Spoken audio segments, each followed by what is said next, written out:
special package from Andy here, Andy T, one of my supporters and friends. He sent me lots of stuff. He really has. He's such a nice guy. He wanted me to do this. He asked me if I could have a look at it. I said, yeah, this is something that I wouldn't mind looking at. And it's something simple. It's not a 3-month repair or something. It's an Amiga 3000. I think it's a 3000 plus. Hang on, let's just move this packaging out of the way here. And let me get the wrist strap on as well before we commit to handling anything here. Yeah, so we've got an Amiga 3000 motherboard. It's a 3000 plus, I think.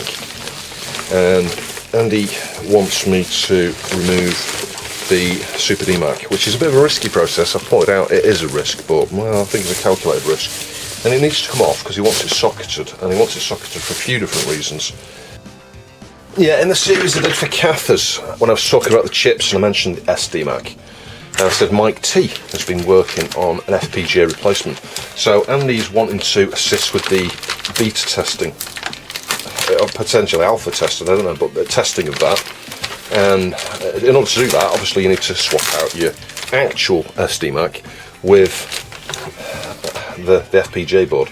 Even though I have a wrist strap here, I am not tempting fate. I'm going to touch ground on a few things here, just because, well, I tested that wrist strap in the past and we had an issue with it. There was an exclusive video on that for my for my YouTube members and patrons. Yeah, that's it in the box. So we've got the board here. Doesn't that look gorgeous? Let me just get that in position. Yeah, so just reposition things slightly there. It's a bit dusty, so it needs a little bit of a clean. You can see here, you know, it does look very dusty. It's been in his machine, he's been using this for a while. The other thing he asked, can I relocate that on the underside? And I've said potentially, but, well look, they're not through hole. So I'd need to just do a point-to-point continuity test to work out where those should be best placed on the underside. He may have sent me some hints actually for that, you know, where to stick it. What's disappointing with this, whoever made this, and I'm not saying there's anything wrong with it, there isn't, but it's been assembled in a way where the main customs that are usually socketed are all soldered straight on. So, you know, our SDMAC is there, I think. Is it? It's usually up. I don't know. This board is laid out differently. I need to have a look, but it's going to be one of these soldered on ones. And even the CPU is soldered on. Alright, it's soldered on the original boards. And you can argue, once it's on there, you're never going to change it. It's interesting, the revision differences straight away here. Somewhere on here I think we may have a DSP. We've got the FPU again soldered straight on, but it is on original boards. But there are lots of differences. I mean, there's some differences over there I'll talk about in a sec. But we've got SIM sockets here instead of the zip stuff. That's the DSP, is it? Lucent. Yeah, I think, yeah, it says Lucent. That I think is the DSP. I could be wrong. Might be something else. Anyway, so what have we got? We've got CA. Interestingly, the ones from the later boards instead of the DIP ones. And I guess that makes sense when you're trying to add additional features onto a board like this. So yeah, it's nice set of caps, red stripe ones. Does that mean they're hybrids? I honestly don't know, or polymers maybe. But in any case, it's looking gorgeous, a wee bit dusty. The gals are all socketed, I think. Yeah, as far as I can see, all the gals are socketed, which is a bit of a weird one, isn't it? But this is interesting. This caught me out here. I'm like, what on earth's going on there? And then I just realised it's just little PCBs with the SMD variants of these chips. So these are Oki 514221B-30, and we've got 6 of those. That's the amber stuff, obviously. So we've got the DIP ones for the normal chips there. I forget which one's which now. One's a line RAM, one's field RAM, isn't it? Those are the line RAMs, I think. These are the field RAMs. We've got the PLCC square, short, tiny version of Paula there. Agnes and Lisa here, I think, soldered on. That's the DAC. Some more gals or something here, I think. Gals at the bottom end. 7.4 series here for the arbitration, you know. They must have consolidated into some of the gals here, because there's a hell of a lot less ICs than you get on a 3000. You know, this area here will be packed with these 646s and 245s and various other things, and that's reduced quite significantly. This looks like RAM, and it is 514800C. That's potentially chip RAM on this. I think. So that's interesting. But it is incredible how so much it's been consolidated. Yeah, anyway, I'm very impressed with it. It's really nice. It looks really nicely assembled. Really nicely assembled. The underside is obviously a lot cleaner. Barely a flux mark on it, just a little bit here and here. But I like that. That's really nice. Not sure who put that together. It might be Hesse, I think. And again, normal stuff back here, like your SCSI controller, I think. 2 CAs, as I mentioned. Got a battery over here, well away from where it would normally be over here. That's alright. Kickstart ROMs with Chris Boobit is, you know, ROM switches. You can have like up to 4 ROMs on each, I think. So that's quite nice as well. And obviously all the connections are in the usual places in order that it fits into a 3000 without an issue. Got a fan header down here, that's new. Yeah, there's the PLL. Where's the real-time clock? It must be up here somewhere. I think the real-time clock's up there. I don't see a crystal for it. It must be around here somewhere. A tiny trim cap. Yeah, it's going to be around there. Must be an SMD crystal. It is, you can see it there. Tiny SMD crystal. And obviously the jumpers, some of them are in the same places or similar places, and then some of them have moved around. So you've also got the ability to pass through with the scan doubler stuff here, you know, so I think this is what this is for. You could put that into an RTG and then back out here instead of jumpering these. When you jumper these, the amber side, it probably comes out here actually. It would come out of here into the RTG and then back in through here. But if you jumper these, you don't need to do that. Yeah, anyway, so we need to work out where the SDMAC is, and I'm not quite sure right now. And then I need to get some flux around it. I'm going to use some low melt chip quick. I bought some specially for this. It was like 20 quid just for tiny, I don't know, a couple of coils of it and some flux I got free with it, which appealed to me because it came with a free flux. The flux usually costs about 7 or 8 quid on its own, so I thought I'll get that pack, and we'll get some low melt solder around it, and then just carefully use the iron to go around it 3 or 4 times, and it should just lift off. We can clean off all the solder from the pads and around the chip, get a socket on and reintroduce it. Before I do that though, I want to test it. I want to see, does it actually work? I'm wondering what this is here. It's sockets. Maybe that's the DMAC. Yeah, those heat sinks just literally just slid off really easily. So those are held on with, you know, mated there with heatsink compound. So I'm going to need to put some new compound on it. Without a doubt, I think I need a bit of IPA, don't I? It's a wee bit gummy. I'm sure that's the SDMAC. I mean, it's right next to the SCSI and everything up there, apart from this one that's got an 07 on the end, and I think that's a Ramsey 07. I could be wrong. Yeah, everything else is something else. Like we've got Fat Gary, we've got Buster, so this has got to be the DMAC. I mean, these don't get especially hot, but I can understand the reason to heatsink that. Anything that is absolutely unobtainium on a board, even if it doesn't get hot, stick a heatsink on it anyway. I'll tell you why, another reason. Let's say something does accidentally short or something. I don't know, you realise while you're testing, you're doing something, you've got the board on the bench and you stick something wrong somewhere and then suddenly you switch it on. And that chip gets red hot for some reason because of some short somewhere. Even though something shorted out and potentially will kill it, the fact it's heat sunk might actually stop it from dying. It might not survive it again, it might not survive any length of time in that scenario. So, I don't know, it's just a good precaution. It's just a good precaution.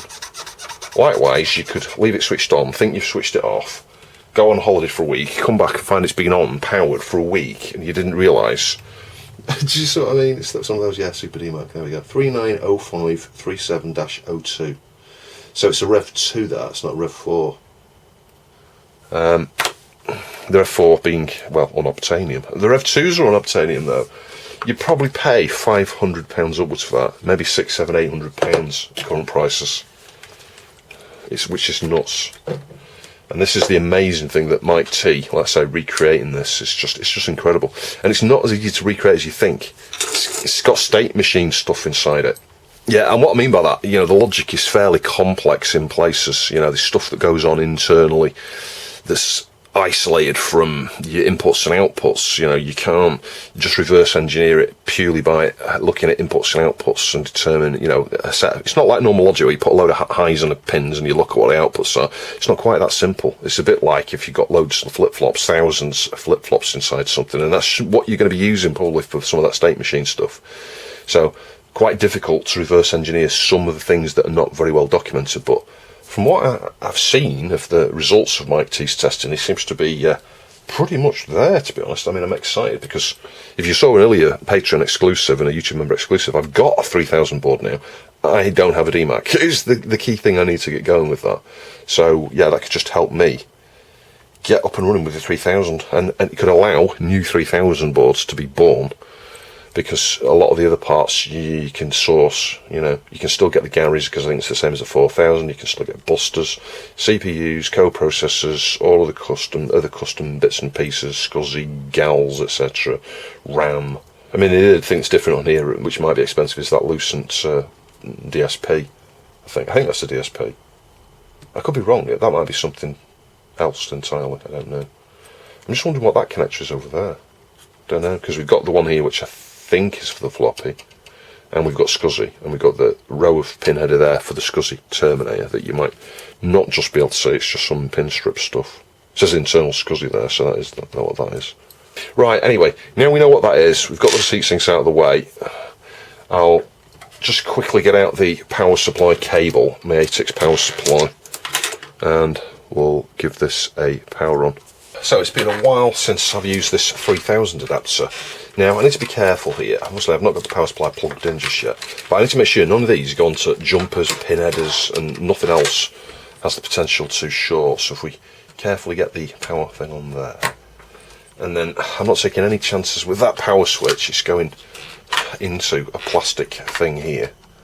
There's no way that's going to short or anything. I don't like it being on top of this DMAC. That's the thing we're trying to protect here at the moment. Let's just move that there. It ain't going anywhere, is it? And then I'm going to bring the mains lead up. Let me just switch the TV on first to make sure we're on the right channel. And you can argue check for shorts on the board, but how the hell would we, unless it was already faulty, how the hell would we have shorts on the board in transit? Yeah, explain that one. It's possible, but you should do. You should really check for shorts. I'm going to jinx it now, aren't I? Just looking at this, everything's right. We've not got anything crazy anywhere. We haven't done anything other than remove the heatsink. Let's connect the power here. Nothing's shorting where it shouldn't do cable wise. Everything's good there. That's definitely the right way around. Switch it on. Not doing anything. Is it this? Yeah, it's that. Just make sure that's stable. Maybe that's not plugged in. Yeah, there's nothing like a good fail power situation to make you a brown pants situation, basically. Right, let's try that again. Right, switching it off. So we had a quick switch on, switch off there, just because I want to make sure it powered on. Right, and switch it back on. I did see the video come up here. There you go. That shows we've got RGB, and that's what we're using for the display at the moment. That's normal. Just wait for the kickstart screen, which is probably going to be 3.2, I want to say. Might not be. I think most of the guys in my Discord are using 3.2. Yeah, there we go. Oh, 3.1.4, look. So that's all good. I'm not going to test anything beyond that now, other than just getting that off and putting the other one on. I mean, you could argue sticks, you know, a drive in it and boot something and all these things. I totally trust Andy. I'm sure that, you know, I know. This is exactly what it's here for, just to remove that chip. Right, this is the next day. Yeah, I haven't needed to think about this overnight and boost my confidence before I dare do this. So we know it worked yesterday. Wrist strap is on, and I've just measured on resistance tests from the underneath here to my desolder station, which you can't just see. It's over there, which is the screw point on it, which is connected to earth. I know that because I've checked that lots of times. It's always worth doing that though if you're paranoid about the SD, and I am, because we had to repair this in an exclusive video actually. So I'm just going to rotate this board around just so that I can access around here, and I'm going to start by getting some flux around this. Just use a little bit of desolder braid and have a pass with the desolder braid. Just try and absorb whatever solder I can off this, it'll just make the process of mixing the low melt solder a bit easier. Yeah, I've got a few of these small tubes, so I figured I may as well use one of these, and I did get one of these little tubes with the low melt solder. So this is branded low melt solder, so it's probably like 100 to 150 degrees less melting point, and it stays molten for a long time as a result of that. So in other words, when you heat, you know, to, I don't know, let's say around 300 degrees C, the normal solder will melt around that point. This stuff is 100 to 150 degrees less. So when you pull the iron away, the time it takes for that temperature to sink down to a point where this becomes solid again is in the region of seconds rather than milliseconds, or, you know, less than a second, etc. Which means as you go around this a few times with the iron, once you've got the solder on there, you can go round just for a minute or so, and then the chip should just lift off and we get a socket on there. You do of course need to clean up thoroughly, because you don't want any of this stuff hanging around on the chip or on the pads, but we can just absorb. It's stiff, this as well, it's a really stiff type of solder. Anyway, we're not at the point to do that yet. I want to just try and remove what solder I can from there, and I do that because I like to try and reuse as much of this low melt solder as I can, because that small amount there with one tube of that, yeah, branded Chip Quick stuff, was £20. It is not cheap stuff. You can buy cheaper stuff, you know, it's like bismuth based, isn't it? I think something like that, you know, an alloy. There may be other things in there as well. Anyway, the iron is heated up, so this is our, I'm just going to check, this is SDMAC, isn't it? So yeah, Super DMAC. Yeah, wrist strap is on again, like I say, not taking it off, and we know it's good, so well, let's just go for it. Let's just try and carefully heat the braid, and just give it a second or so on each pin as we go across here. I'm literally just going to do one pass on each side this way, I think. I may do two passes. I'm changing my mind, I'm going to do two passes. The reason being is, well, the solder's got sort of plugged there as it's got absorbed, you know, it's wicked it up, but it perhaps won't do any harm just to do one more sort of quick pass along here, just going into each pin.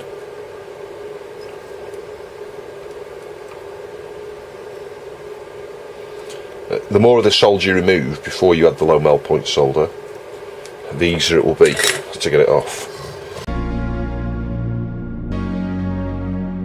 And from my own perspective, I think it was a big mistake soldering all these customs onto this board. There are some of them like that never fail, and you know, they do get warm, like Alice and Lisa. And that's the other thing to point out here. Something I only noticed this morning, this is more of a hybrid of a 3000 4000, because it's AGA. It doesn't have a Super Denise, it's got a Lisa, and it's got an Alice. It doesn't have an Agnes, it's got an Alice. So yeah, it's very interesting. It's really cool. You can argue this is the best Amiga motherboard to have. In the best Amiga case to have, the most desirable one, you know, sticking this in a 3000 case. It's what everyone wants. So yeah, it's an absolute privilege to work on this. I need to be careful with that wire there. I'll deal with that wire once we've done this. It's a real privilege, yeah, to have a look at this.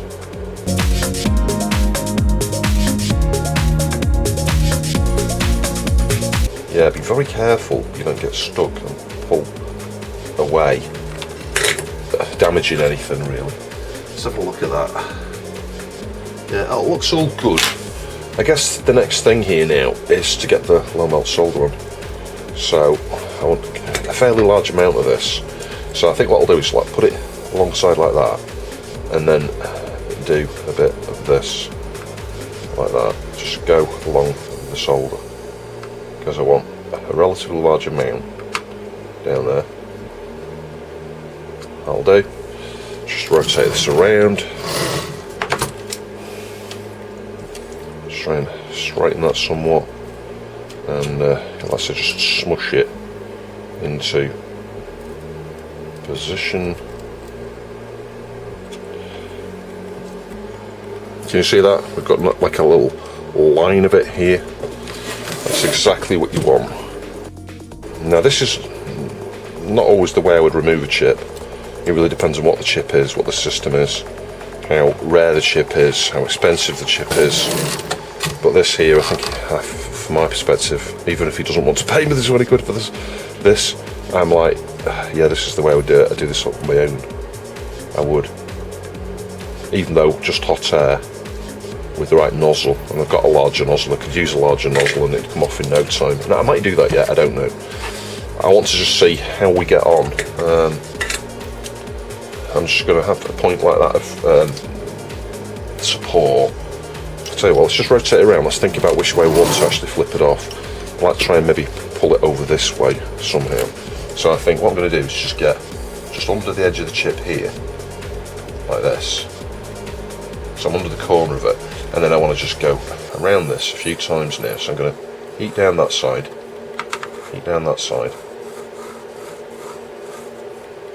back onto that side, onto that side.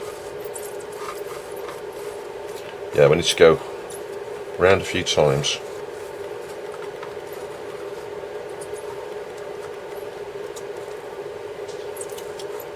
Right, let's get under there like that.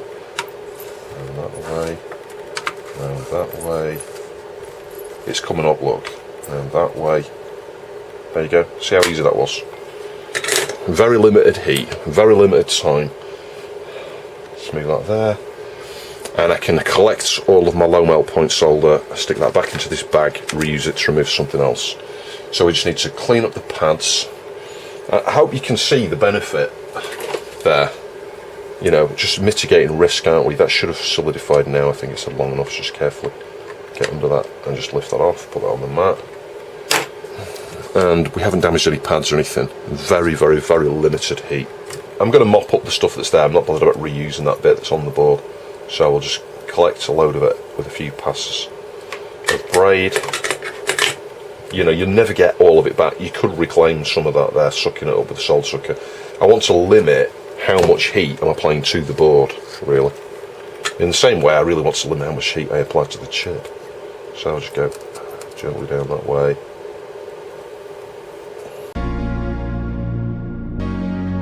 Make sure you don't get stuck and pull away, because you'll lift pads.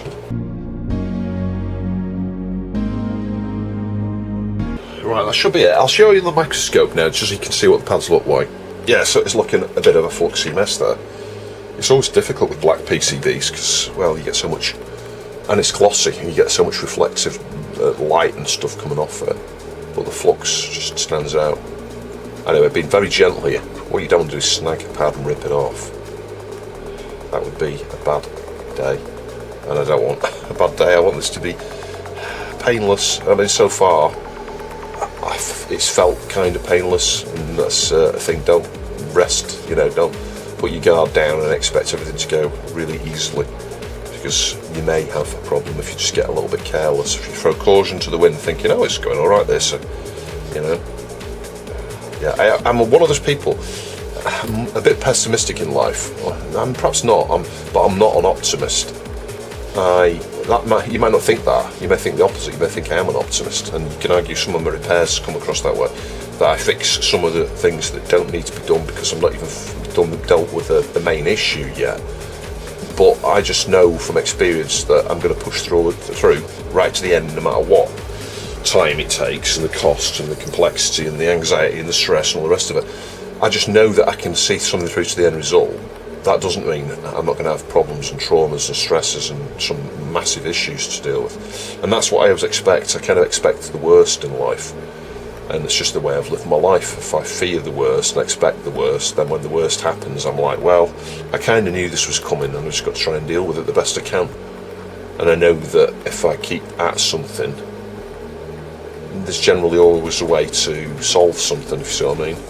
There are things in life you can't solve, you can't fix, but 99.9% you can. You just need the right mindset and some self-belief and persistence. And yeah, so anyway, the point is, don't just get carried away and assume that everything's going really, really well so you can rush through the rest of it and all the risks out of the way. I won't feel like the risks out of the way until the socket's on, the chip's cleaned up, the chip's in the socket, everything looks alright, I power it on and it boots a number of times reliably, etc. That's the thing. And then I still won't be confident until Andy gets it back and says, Chris, I've been using it for 24 hours and it's great. And then I still won't be confident until 3 months later, Andy says, I'm so glad you did that mod for me, Chris, it's been working fine ever since. Then I think I'll be confident. That is when my confidence level will be 100% max, where I'm like, that was an okay job, I did alright, it's lasted, he's used it, he's had no issues. So anyway, I'm just cleaning around the wider area here. You can't see what I'm doing because it's, it's quite a wide area. So still a bit of flux there. We're going to get some of that off later. But we've got the majority off around there. You can see it does look, a bit shiny because there's still a slight amount of flux there. I'm not too worried about that. But now I need to go and find a socket. Now I've got to hope I have a socket for this size chip. Touch wood, I should have. Right, wrist strap back on. Yeah, I've got some sockets here. I think I've got, these are the ones. I would have fitted one of these on one of the terrible fireboards when we were trying to deal with buster issues. So the arrow, you're not going to see it, it's pointing to the right there. The slice is there, so pin 1 is here. And I think pin 1's there. I'm just going to check the footage back and let's just see if this is the right size. And again, we can use the amazing Cav Cam here from Cavanos. You haven't already worked out what Cav stands for in Cav Cam. Yeah, that's the right size, look, isn't it? If you look at the pins on the top row there, we've got a pin in every position, yeah? So, and it's going to be a bit tight. The pads, hang on, the pads aren't giving us much room for clearance there. It's going to go something like, gotta get it on. I've talked about this before as well. If you miss a line just slightly, we're going to move that base. I can't solder that with the base, it's just impossible. And it'll be fine, but if you have it slightly misaligned, maybe not that much, slightly misaligned to the side and slightly misaligned upwards like that, then when this base is not there, you've got quite a large amount of solder that can adhere around, yeah? The complexities, if you get it right on the pads, right in the middle like that, on all 4 sides, you can see you just get a tiny, tiny, tiny little point of join. I mean, that might be alright. I might just go like that, actually, get it nice and straight. Yeah, and I couldn't tell from my footage because I don't think I was that close in, but you can see where the battery is here, the SCSI, yeah, the ROMs, yeah. Looking on Amiga, there's somebody who's built one of these, and it's exactly the same layout. Battery, SCSI, ROMs, there's the chip. And if we zoom in, yeah, pin 1 is to the right here. So, the writing is that way up there with pin 1. So this side, nearest Fat Gary, I think it is there. So I think I just need to remove the base. We'll keep the base and stick the base in just to help hold the chip up the right height. I know some people prefer to maybe get solder paste, use a stencil, stick this on top, heat the board from the underneath or have a hot plate underneath to preheat it to, I don't know, 150 or something, and then heat from the top side. But from my experience, it's just really difficult to do. The sockets always melt and you just get a really bodgy job. So I would, any time of the day, I would rather just do this. I'd rather just try and trim these. Let me show you in the microscope. I can't do this without magnification. Take some snips and spend the several minutes at least it's going to take me to try and, where should we start? Start up here. Try and snip these. So you've just got to get the plastic, not the pin. Yeah, just try and do this. Snip. Snip.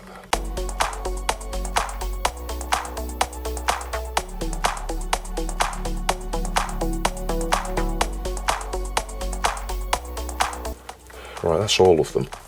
So at this point here now, just try and press around a little bit, see what's broken, what isn't. Alternate where you push from as well, like from this side or the other side. From this side is better because that's the way they were cut. But like, see, there we go. It's just pushed around here. There we go.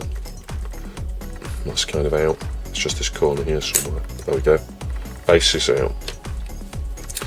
So yeah, the second phase is to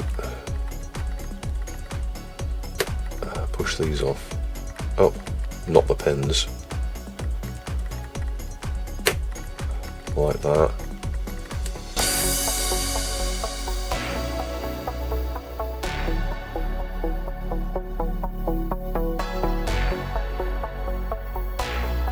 Here, toothbrush would get these things off.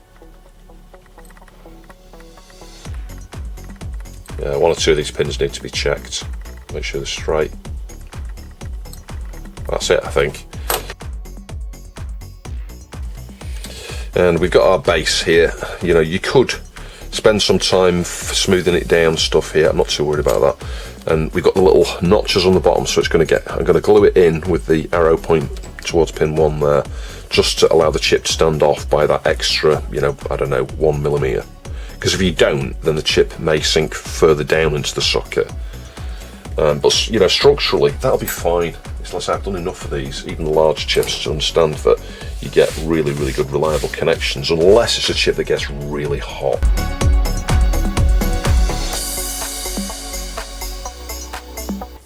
It's really hard with a microscope because I can't tell how far I am off. That's what I wanted. So now we can just fine adjust it. So we can see here on the right, it's raised up on the right side here, because you can see this rows out and here it's out. So I just need to just gently hold it, try not to move it too much, and then just eat those things and adjust, and then just re-inspect. And I think you'll agree that's not too bad. So what I would do now is come all the way down this side and adjust it or solder it according to the things there. So it's going to be easy, this, isn't it? I think if we just get a blob of solder here, I'm going to push it to the left in a minute. Oh my god, I can't tell where I am. Yeah, I've got no depth perception, so I'm going to heat that, press it down, there we go, and move it to the left a little bit. That'll do, I think. So I think you'll agree everything there is looking pretty well aligned. We've got good alignment on the left side, on the right side, on the top side, and on the bottom side. And we'll just go down it. So again, I'm going to anchor it in the middle, I think. We're just going to anchor it here to start with, just to get a bit of solder onto one pin. Just press that whole side down. It is flat already.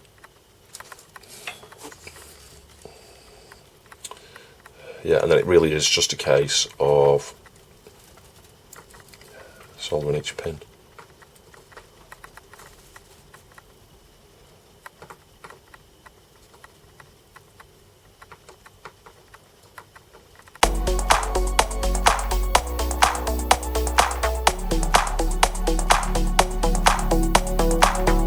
Right, the socket is on, the Antex iron is warming up. I'm just going to get some flux around here. Well, we've got loads of flux on the board, you can see, but anyway, I am getting some more down there. We're going to be having a really good scrub and toothbrush around this in a minute. Right, that'll do for that side. And as soon as the Antex warms up, I'm just going to drag down there. There's a pin or two that are joined on the other side, you'll see, and we'll just see if we can reflow those with flux, but if not, we'll use some braid. But yeah, hopefully you'll be able to see from this process that it's not overly complicated, it's not that time consuming. I mean, I'm only 15 minutes in total to have removed the chip and fit a socket. You know, the final part really is the cleanup, that'll take longest. Because you do want to have a really good scrub around something like this where you have all this flux everywhere. The last thing you want is flux interfering with connections and things. I use this because of the shape of that tip. I know you can see it's a really flat tip, but it doesn't dump much heat into the board. And hang on, when it's at temperature, I'm not sure it is. Yeah, it is.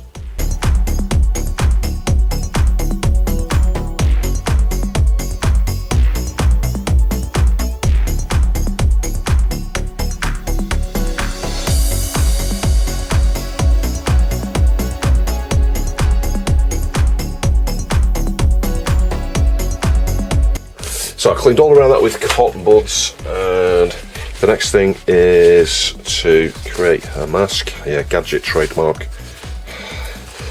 mask cleaning technique. Bing, like that. Get a cap of IPA and a toothbrush, and proceed to hold mask and scrub, like all different angles, like inside and outside the socket.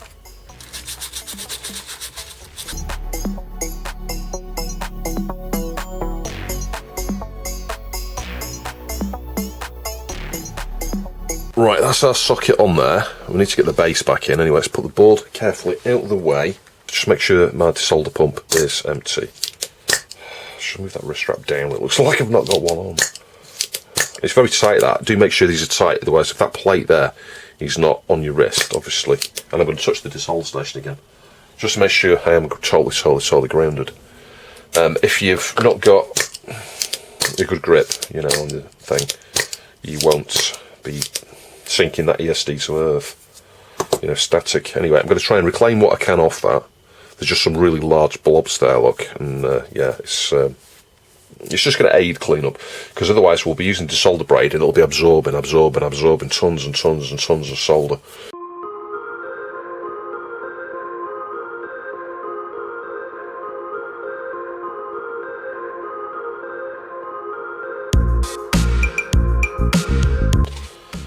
Get it off with the braid now. Let's have a slide along gently like that.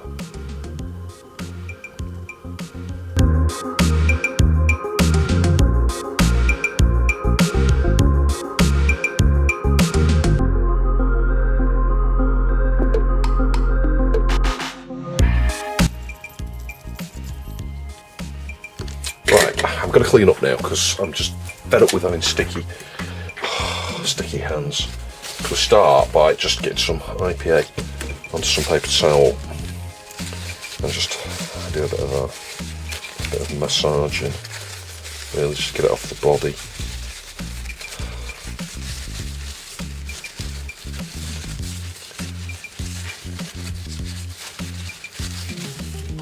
And then we'll get cotton bud and some IPA, and we'll just gently go like that.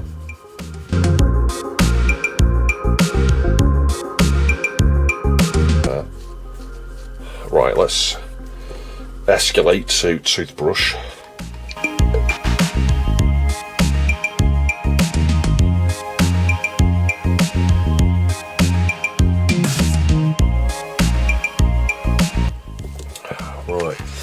How we test this, I don't know. SCSI maybe. I might have to get a SCSI drive connected up to this to determine. I'm guessing if we boot it into Workbench, it might be able to tell us what version of DMAC is detected. That might be a thing. I'll be able to run which Amiga or something on it, and it might go, you've got a Rev 2 DMAC. Well, I'll feel happy if that appears. And likewise, I think if we can boot from SCSI, I will feel happy. So just have a look at that now. That looks pristine. That looks like it's just come from a factory. Right, so wrist strap back on, touching the ground point as well. Double sure. So inspecting around that with magnification, I see no fibres. I see perfect solder points all around it. No bridges, no strands of braid, no nothing. So we've got our chip here. Where's pin 1? I lost it already. Pin 1 is here. I think I'm going to glue that base straight in now, actually, because I'm that confident with all the solder points. I mean, we'll just double check, but the solder points, they're perfect. There's no issue there. There's no solder on any of the pins of the socket. The pins of the socket are all equidistant, you know, none of them have been pressed in. But for something like this, with a tiny little blob, hang on, in the middle of there, maybe spread around a tiny bit, that'll do. There's more than enough. It's just a rubbery style of glue which will stay in place. Yeah, so push it down like that, and then just have a wobble around like that. Make sure it's nice and central with the pin 1 marking to the right where it should be. It's amazing how from a distance I keep losing pin 1, and then get the chip over the socket and down and in. That's it. That is it. So in terms of bowing out and stuff, there's hardly anything. Tiny bit here, tiny bit, just a tiny bit. If you have a look at that, it's pretty square. So let's connect power up. Right, so we're all connected up here. Nothing can short anywhere. We know the chip's in the right way. And I'm just going to put a finger on it and switch it on. I've grounded myself before putting the wrist strap on, and then grounded myself again with the wrist strap on. Got video. Got the background. And we've got kickstart. Woohoo! So there we go, successful I think. I do need to wipe the top of that chip. There's a tiny mark on it that needs wiping off it. So anyway, it's not getting even lukewarm at all, so that seems to be successful. So I guess the next thing I should do is go and find a SCSI drive actually. Right, wrist strap back on, and we've got one of my A590s here. It's the bare PCB one, and we have the SCSI to SD or SD to SCSI, I forget what it's called now. So if I just carefully pull this off here, there we go. Put that out of the way. It's like, what's wrong with putting a 1? You see, the thing is with this, is it's not keyed. It's not keyed. So you're like, where's pin 1? I don't know. What we can do is just connect it up like that. Yeah. And what we're interested in is, does our SCSI board have a ground? Maybe 5 volts. Does it have 5 volts? Yeah, we've got the grounds going there, but like, is that the right way? I don't blooming well know. Let me just support it up like that. You get SCSI around the wrong way, sometimes you kill the things here. Yeah, that's right. That is right. Because the LED flashed and then the LED's coming on. It's booting. Yeah, grounds is the thing to go off there, I think. Just double check your grounds are right. But that is booting from SCSI. Whether it'll boot on this, oh there we go, it will. But we've got 3.1.4, so, God, I hate 3.1.4. So using my homemade Amiga 2000, 4000, whatever keyboard here, it did strike me, if I plug this in and we do a keyboard reset for a number of seconds, the boobip ROMs, hang on, the cables were stuck in there. Yeah, the boobip ROM will swap over, and maybe it's got 3.1 on here or something like that. And I've not got SCSI connected at the moment. What I want to do is just see what version of Kickstart we can switch between. So I'm going to do, wait for the background, I'm going to control Amiga, hold it down for a few seconds, let go. It's rebooted. Let's just see, are we on a different version or not? I don't know how long the delay is you've got to do reset for. So let's try a long reboot. Control Amiga, holding it down, holding it down for several seconds. Then let go. Yeah, 3.1.4. So I don't think we can even do a keyboard reset. Right, so booting with the external drive here, got auto boot. I've got 3.1.4 in here, but there's an issue. Last time I tried this, I could not mount any Workbench discs at all. Like, as soon as I went to Workbench folder, it wouldn't even display anything, which is just weird. So let's just see how we get on. So flash floppy version 9F, whatever that is. And if you go into here, right, it went this far before, I think. We've got 3.1.4.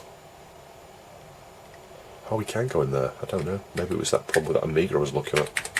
And I can't remember what it was and what it was. It was ages ago. I need to refer back to that video and work out what it was. Anyway, so we've got... And this is where's icon blip? I don't honestly know. But what I can do is I can mount these to some virtual slots, I think. I'm not sure what to mount where. Let's press return. We're going to put that in 25. And then we're going to put storage 26. Modules in 27. Extras in 31. There we go. So we've got all of the discs mounted there. Let's just press help, because I can never remember how you save the settings here and exit. It says press return file to continue. Oh, there we go. Save and reboot, F10. So let's F10 it. And we have to get out of help first. F10. No, we don't. Press return. F10. It's like, I had to go through a few things there to do that. So basically now, using the knob on here, I can go through the discs. Hang on. There we go. Install, local, modules, storage, Workbench 3.1.4. Right, switching it off. Yeah. Going to connect the SCSI up again. Right, so it's saying insert icon lib in any drive. So I'm going to choose storage. Let's see, is it on that one? Nope. I'm going to try the next one, modules. Oh, so it's on the modules disk, I think. It's looking at the floppy, it's loading something from floppy at the moment. It's hitting the floppy, hitting the floppy, hitting the floppy. This is what the delay is here. Hey, it's booted up. It's booted up. So I need to connect a mouse up now.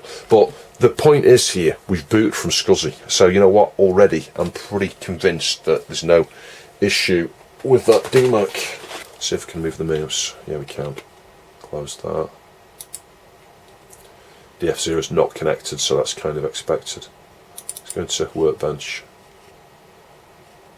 My utils. It's nice and fast from that SCSI drive. We can have a look at the performance of it actually. It's only going to be around a meg per second probably because of the limit of this drive, the SCSI drive we've got connected. If we have a look at drives here, if we do D80.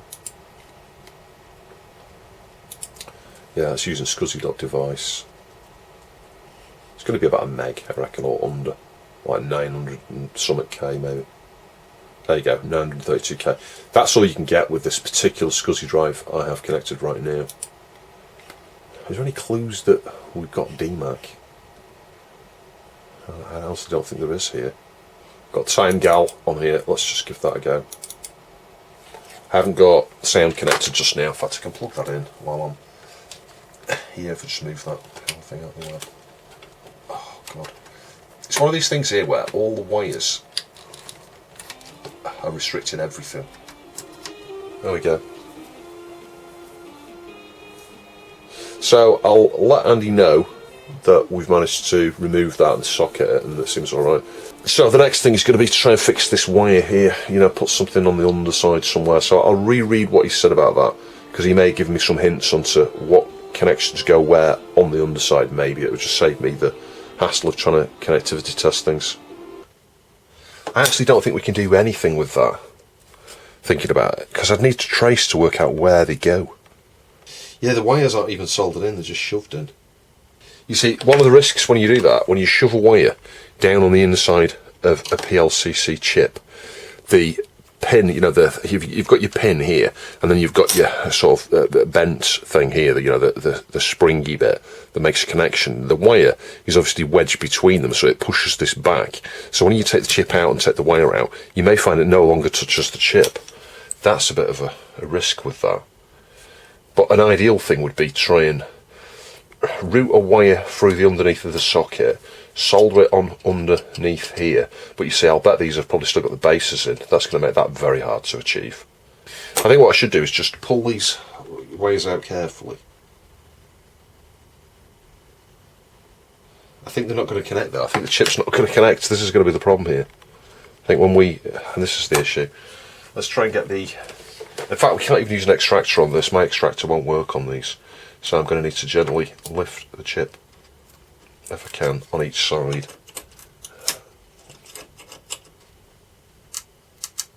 Like that, just prise.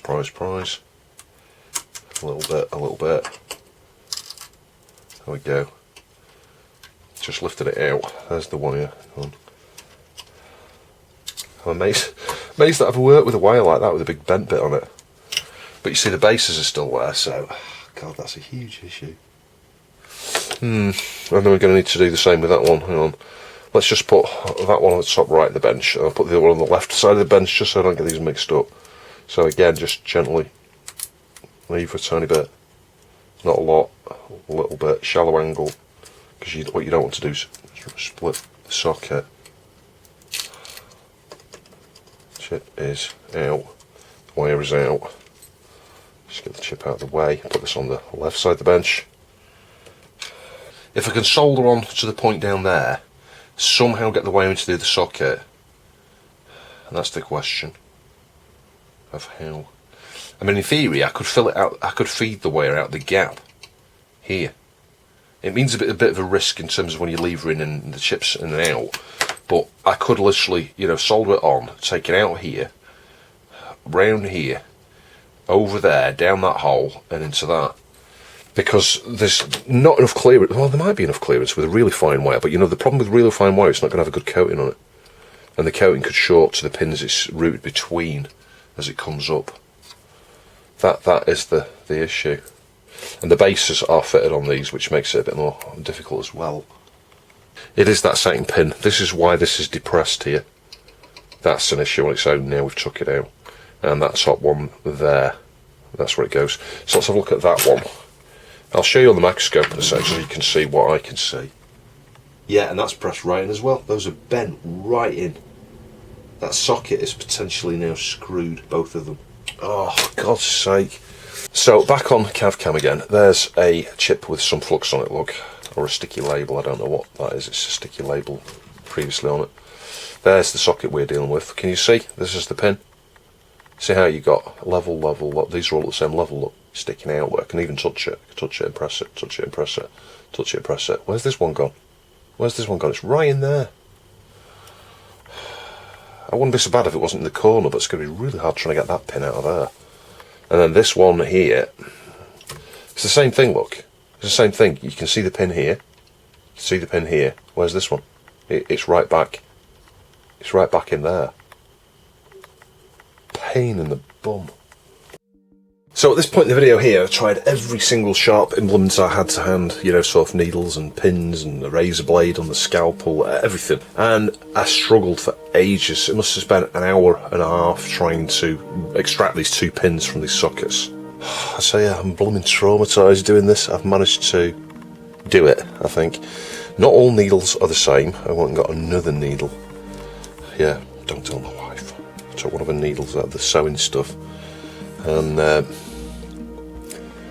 yeah, you can see, hang on, well, you might be able to see, yeah, not all needles are the same. If you try and wedge onto the inside of that plastic there, you can get, hang on, oh my god, it was easy when I was doing it the side on a minute ago. It's hard with the microscope.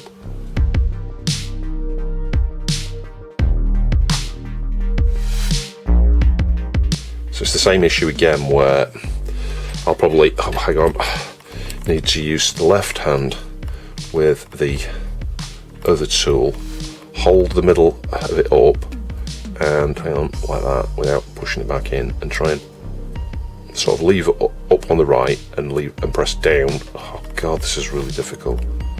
See, I've got maximum, well not maximum but high level of zoom here as well, so I like the smallest movement and we move a lot, and then press there a bit and then, I don't know, wiggle further out, let go, and then try and straighten it somewhat.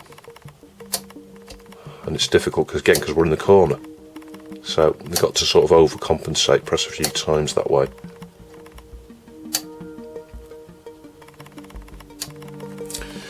That's not bad, is it? I think you'll agree. I think I've achieved it. But there is still quite a bit of flux around there. You can see it right in that corner there.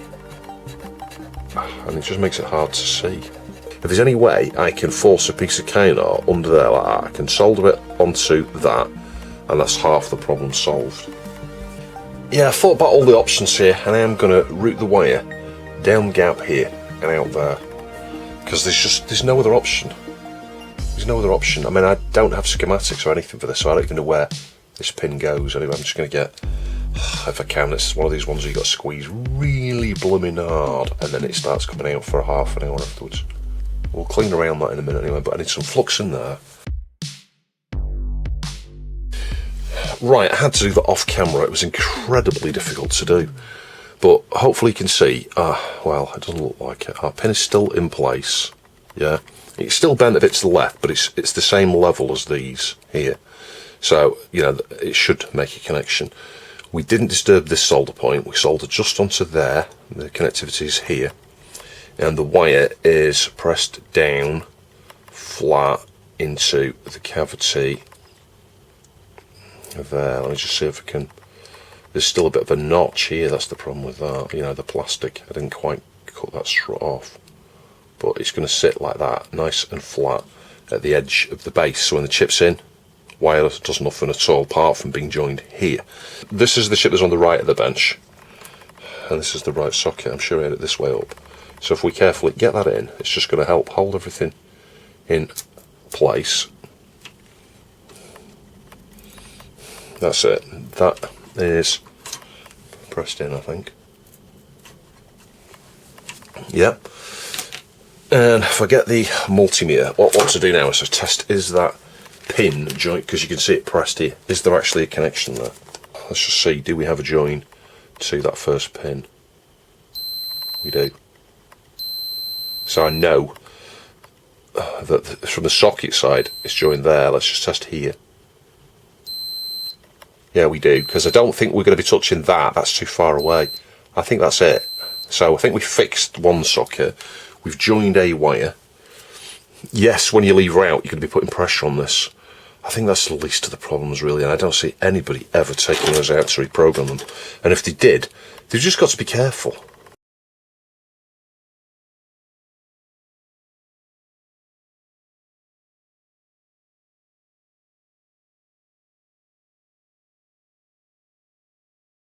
That's it.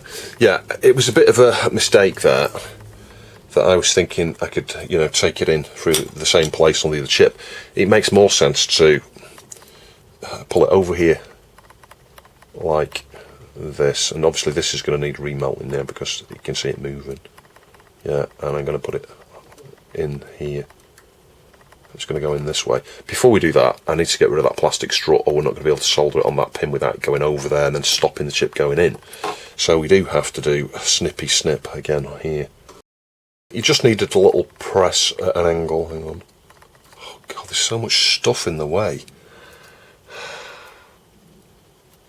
That's the piece of plastic. Oh god. Even tweezers don't work with things like this.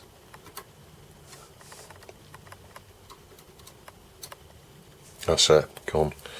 Right, let's just have a quick clean with IPA.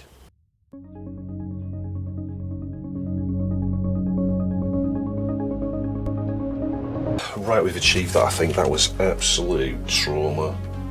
I really hated that, hated every minute of it. I've spent about 2 hours trying to do this, so let's see if we can IPA here without undoing everything.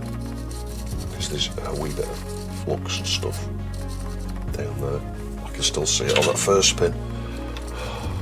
Yeah, I'm not going to be able to clean this up very thoroughly in this area. Not without risking undoing everything I've just done. Yeah, I think there's a bit of solder there. Yeah, there was a tiny drop of solder on the actual pin, so I've got that off with some flux and desolder braid, and everything's joined up still there. So I'll get a bit more glue down here onto the side that joins this socket in a minute, but right now I want to get the chip back in. It should be secured enough to solder this in, and hopefully we should have a join. Not solder this in, to fit this in the socket. So let's carefully push that in. And let's test on connectivity again. Second one, join. Third one, nothing. So that's it. The wire is in place. But we do need to reheat this and put a bit down there, I think, just to extend that blob, and that should be it. And there we go. So I didn't bore you with the process there, but you saw how I did it before. So I put that extra blob we removed and just stuck it in there, because, you know, this is just a short distance between those two things there. But that should be it. And I guess it's a bit better with them being encapsulated that way. But it does mean if you want to leave these chips out, you need to be careful, you know, putting the screwdriver in here to just get under the edge of the chip there, and you could damage the wire. Yeah, and that's it in that area. So I cleaned up the tops of these chips because they looked awful, looked all gluey or fluxy or something. But anyway, if I just, I know you can't see, you can see the one here. You can see where the pin is sticking out just about there. And if I push into that and then test on the other one, you got a join. Yeah. So what does this wire do? Well, obviously it fixes the DSP, because I think that's what these gals are for, and it joins up two read-write pins, one on each of the chips. And I think it was just a typo, I think, in the initial schematics that it was based on. One was like underscore RW and the other was R underscore W or something, so as a result they weren't joined up together when they should be. And I think it was Wrangler that actually helped identify that issue and the fix. And Wrangler's the guy that wrote the bit of software you'll see coming up to test this with some fractals. So please do check out Wrangler's YouTube channel down below. He's got some amazing videos on Amiga upgrades and systems and things. And there we go, all booted back up. I did just gently finger touch all of those gals. They're all just stone cold. While I'm waiting for Andy to come back and tell me if there's a test program or something I can use to test the DSP, I figure we need to clean this up. Can you see how dusty and dirty this is? It's really bad. It's really dusty. And this is all free of charge, by the way. I'm not even expecting him to... God, it's awful, this black PCB.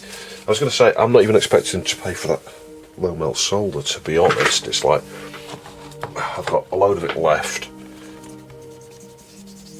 It's just been fun to look at. And yeah, it's one of these ones where it smears. You know, it's like you've got to like super polish it after you've wiped it with IPA. The traces stand out like a mile, but yeah, all dust, like the smallest particle stands out a mile on a board like this.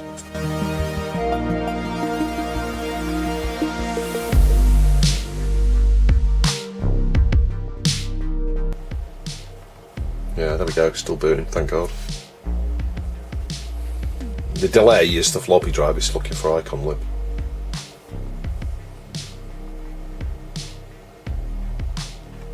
So I mounted the SD card in my PC. The first volume from the SCSI to SD is accessible when you mount it within WHD load, so I've done that. Got the Mandel test program that Andy suggested. Unable to open archive. Oh, I missed off the underscore DSP. Oh, yeah, couldn't find the file. Right, that's that extracted. I put Metro Siege on there as well, just because I want the card here, the SD card. Let's see what happens.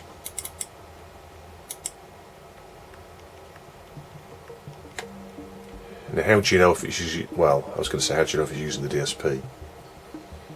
The clues in the name of the program. Because I think it needs a DSP. And obviously that's a pretty CPU intensive thing. The fact that's flying across at a fair rate in knots. Yeah, I'm sure that's using the DSP. Oh, it says FPU took 29.73 seconds. Maybe it's going to do that quicker. I mean, you might have to give it a switch or something, I don't know. It does say there, I cut the DSP chip. It's based on blah blah blah blah blah blah, installation requirements. D use DSP. Is that a key? I think that's a key. You press D to use the DSP. So the FPU is slow, but that is still a really intensive thing to do if you were trying to use a CPU. So FPU is way faster than CPU, and DSP should kick its you know what. Alright, so that's that. Press D. Wow, look at the speed difference with the DSP. Ah, that's phenomenal. Amazing job, Wrangler. There we go. That's nice. I like it. So I think it's a safe bet the stuff here works, because I don't think we'd be being able to use the DSP properly like that if it wasn't working. And just like when that board went back to Cather's, his A3000, everything went too well in this video. I was thinking to myself, something's going to go wrong, like Royal Mail will destroy the parcel or something. But anyway, nevertheless, it got back to Andy in one piece, and he got a black screen. And I'm like, oh my God, how can this happen? How can me being so meticulous and careful and cautious and, you know, all of the insecurities I had doing this, and then it gets back and he gets a black screen.